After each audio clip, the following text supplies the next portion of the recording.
आपका हमारे YouTube channel. तो इस वीडियो में देखेंगे 7 क्लास का इतिहास। पहला चैप्टर शुरू किए थे, आधा पढ़ाए थे, ठीक है।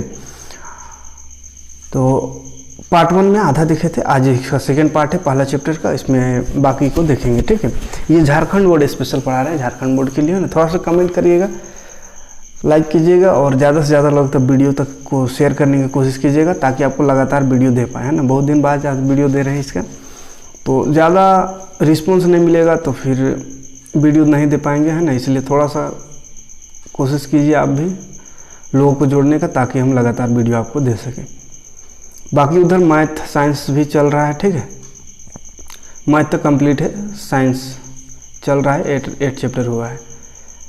तो नए हो चैनल में तो सब्सक्राइब कर लीजिएगा। यहाँ पे आपको 6 से 10 टोटल सब्जेक्ट मिल जाएगा, सिर्फ हिंदी और इंग्लिश छोड़ के। तो चलिए, ये सब देख लिए थे। पहला चैप्टर का नाम है मध्यकाल में इतिहास। तो इतिहास क्या होता है उस सब के बारे में समझे थे, ये सारे चीज़ों को, मानचित्र को समझे थे। सबसे पहले कौन, अरब का अल इदरीसी, भूगोलवेत्ता अल इदरीसी द्वारा 1154 ईस्वी में एक मानचित्र बनाया गया था। उसके बाद फ्रांस के एक मानचित्रकार गिलियोम दलिस के द्वारा 1720 ईस्वी में। तो ये सब याद रखिएगा। ये नक्शा है, ये शुरू वाला नक्शा है, ये पहला जो बनाया गया था। उसके बाद ये सेकेंड नक्शा ये है, ठीक है। तो नक्शा का क्या उपयोग वो सब कुछ समझे थे। मध्यकाल में भारत का महत्वपूर्ण क्या क्या परिवर्तन, कैसा कैसा देखने को मिलता है, प्रौद्योगिक बदलाव, ये सब समझे थे। नए समाज और राजनीतिक समूह, ये सारा चीज़ हो गया था। पुराने और नए धर्म। तो चलिए आज स्टार्ट करेंगे। यहाँ से आज पढ़ना है, कहाँ से, साहित्यिक स्रोत। साहित्यिक स्रोत। मध्यकाल में कागज सस्ता एवं आसानी से उपलब्ध हो गया था। मध्यकाल, भारत का जो मध्यकाल इतिहास है उसमें कागज सस्ता और आसानी से उपलब्ध हो गया था ना। अतः इसका उपयोग धर्म ग्रंथ, ऐतिहासिक पुस्तकों, यात्राओं की वृत्तांत, अदालती दस्तावेजों, संतों के उपदेशों आदि को लिखने में होने लगा था। छापाखाना नहीं होने के कारण लेखन कार्य पांडुलिपियों में तैयार किया जाता था। पांडुलिपियों को अभिलेखागार या पुस्तकालय में सुरक्षित रखा जाता था। ऐतिहासिक कार इन पांडुलिपियों व दस्तावेजों से विभिन्न जानकारी प्राप्त करते हैं, लेकिन इनका इस्तेमाल करना आसान नहीं है। तो मध्यकाल, भारत का मध्यकाल का इतिहास के समय क्या हुआ, कागज उगज बनने लगा है ना, लेकिन छपाई मशीन नहीं बना था, इसलिए वो लोग हाथ से लिखते थे ना। तो धर्म ग्रंथ को लिखा जाने लगा, ऐतिहासिक पुस्तकों को, यात्रा का विवरण यानी कौन कहाँ से कहाँ जा रहा है, कैसे कैसे जा रहा है, ये सब को लिखा जाने लगा है ना। अदालती दस्तावेज को भी लिखा जाने लगा, संतों का उपदेश को, ये सब को लिखने लगा है ना, लिखा जाने लगा उस समय। और छापाखाना नहीं था, इसलिए ये सब पांडुलिपि यानी हाथ द्वारा ही तैयार किया जाता था। और उसी को पढ़ करके इतिहासकार इन पांडुलिपि और दस्तावेज जो मिलते हैं उस जमाने का, उसको पढ़ करके बहुत सारी जानकारी प्राप्त करते हैं। अभिलेखागार क्या होता है इसको भी जान लेते हैं यहाँ पे, जहाँ दस्तावेजों और पांडुलिपियों को संग्रहित कर रखा जाता था। अभिलेखागार ऐसा जगह है, ऐसा घर है समझिए, जहाँ पे दस्तावेज और पांडुलिपि जो भी लिखित चीज़ है उनको सजो कर रखा गया है। छापे खाने का अभाव में पांडुलिपि की प्रतिकृति लिपिक या नकल नवीस हाथ से बनाते थे। तो ये हाथ से होता था, क्योंकि छापा खाना नहीं था, प्रिंट मीडिया, प्रिंट नहीं था ना, प्रिंट। तबकात, सामान्य इतिहास से संबंधित ग्रंथ को तबकात कहा जाता है, जिसमें विभिन्न वर्गों के बारे में ऐतिहासिक जानकारी दी जाती है। तो तबकात किसको कहते हैं, सामान्य इतिहास से संबंधित ग्रंथ ये है ना, सामान्य इतिहास से संबंधित ग्रंथ है जिसमें विभिन्न वर्गों का इतिहास की जानकारी मिलती है, ठीक है। एक धर्म ग्रंथ होता है, ये ऐतिहासिक ग्रंथ है ना, जहाँ पे विभिन्न वर्गों के लोगों के बारे में का इतिहास जानने को मिलता है। कागज का आविष्कार प्राचीन चीन में हुआ था। 8वीं शताब्दी में यह ज्ञान इस्लामिक विश्व तक पहुँचा। वहाँ से 11वीं शताब्दी में यह ज्ञान यूरोप गया, जिसके बाद कई सुधार किए गए। तो सबसे पहले कागज का आविष्कार चीन में हुआ, उसके बाद ये इस्लामिक विश्व, इस्लामिक देशों तक पहुँचा। उसके बाद 11वीं शताब्दी में यह ज्ञान पूरे यूरोप तक गया है ना। उसके बाद उसमें धीरे धीरे बहुत सारे सुधार भी हुए। ऐसा करते समय लिपि कुछ शब्दों अथवा वाक्य के फेर बदल कर देते थे। कालांतर में इन प्रतिलिपियों को भी प्रतिलिपियां बनाई जाती थी। जिस प्रकार एक मूल ग्रंथ की कई प्रतिलिपियां में काफ़ी अंतर आ जाती है, इसलिए इतिहासकारों को मूल लेखक की बातों को समझने के लिए विभिन्न प्रतिलिपियों का अध्ययन करना जरूरी होता है। तो मतलब वो सब कभी कॉपी होने लगा। अब कॉपी होने लगा तो कुछ ना कुछ हर बार बदलाव होते गया, है ना। अभी भी देखिए इतिहास, मेन इतिहास जो इतिहासकारों ने लिखा है उससे कॉपी होकर के, जैसे किताब में छापा गया, जो क्लास का किताब में 8 में कुछ है 9 में कुछ इतिहास है, 10 में कुछ इतिहास, लेकिन उससे मैच कीजिएगा तो थोड़ा बहुत कोई जो अलग अलग राइटर है एनसीईआरटी में थोड़ा बहुत कुछ अलग दिखेगा, कोई दूसरा राइटर उसमें कुछ अलग दिखेगा, कोई दूसरा कंपनी उसमें कुछ अलग, मतलब थोड़ा बहुत फेरबदल कर ही देते हैं, ठीक है। इसीलिए अगर आपको सटीक जानकारी इतिहास चाहिए तो बहुत सारे लेखों को, प्रतिलिपियों को, बहुत सारे अलग अलग प्रतिलिपियों को अध्ययन करना पड़ता है, तब जाकर के आपको सही इतिहास का मालूम होगा, है ना। तो इतिहासकार लोग अलग अलग प्रतिलिपियों को पढ़ करके और सही ज्ञान वहाँ से अर्जित करते हैं। अलग अलग समय में लिखे गए वृत्तांतों में भी अंतर देखने को मिलता है। 14वीं सदी के इतिहासकार जियाउद्दीन बरनी ने 1356 ईस्वी और 1358 ईस्वी में 2 वृत्तांत लिखे, दोनों में अंतर है। 1971 ईस्वी तक बरनी के पहली वृत्तांत के बारे में इतिहासकारों को जानकारी ही नहीं थी। तो ये जो एक बहुत बड़े इतिहासकार थे 14वीं सदी के, जियाउद्दीन बरनी, उन्होंने 2 वृत्तांत लिखे, एक 1356 में, एक 58 में, और दोनों में काफ़ी अंतर था। लेकिन 1971 तक जो भी इतिहासकार हैं उनको पता ही नहीं था कि ये 2 लिखे थे। मतलब पहले वृत्तांत जो 1356 लिखे थे उनके बारे में जानकारी नहीं थे, इतिहासकारों को जानकारी नहीं थी। यह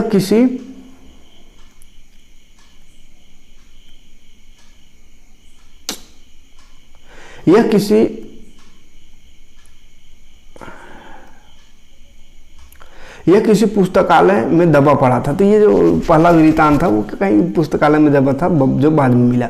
मध्यकाल के इतिहास की जानकारी अल-बेरूनी, हसन निजामी, मलिक इसामी, मिनहाजुस सिराज जैसे इतिहासकारों की पुस्तकों से मिलता है। तो मध्यकाल का जो इतिहास है उसकी ज़्यादातर जानकारी मिलता है अल-बेरूनी, हसन निजामी, मलिक इसामी, मिनहाजुस सिराज, इन जैसे इतिहासकारों के पुस्तक से, ठीक है। इसमें अल-बेरूनी की तहकीक हिंद, सिराज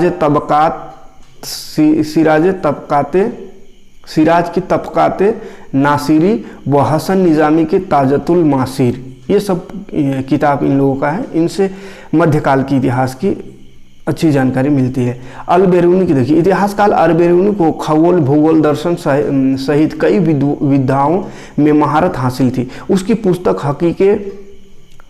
तहकीके हिंद मध्यकाल की अत्यंत महत्वपूर्ण कृति मानी जाती है। तो अल-बेरूनी जो थे वो खगोल, भूगोल, दर्शन, साहित्य, ये सभी विद्याओं का वो महारत हासिल थे। उनका पुस्तक तहकीके हिंद मध्यकाल में अत्यंत महत्वपूर्ण है, मध्यकाल के इतिहास को जानने के लिए।